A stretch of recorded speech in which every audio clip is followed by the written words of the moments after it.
بالشكل ده كده اهو. افردها بقى كده وابعدها عن بعضها واسيبها تاخد وش تتحمر، وبعد كده هي مستويه وزي الفل، وبعد كده هنقدمها مع بعض.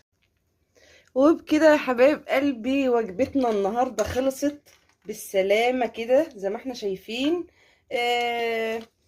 يا رب تكون نالت اعجابكم، وتكون الطريقه بتاعتي نالت اعجابكم وعجبتكم بالشكل ده كده. تمام. جربوها هتعجبكم. طريقه الدبابيس سهله وسريعه جدا. ما خدتش معايا وقت خالص. الرز والحاجات بتاعتي ما خدتش معايا اي وقت خالص. جربوها على طريقتي، ولو عجبتكم حطوا لي بقى اللايك، ما تستخسروهوش، وحطوا لي كومنت حلو. وفعلوا زر الجرس لو لسه ما فعلتهوش، واشتركوا في القناة لو لسه ما اشتركتوش. دمتم سالمين، دمتم في حياتي نعمة، والسلام عليكم ورحمة الله وبركاته.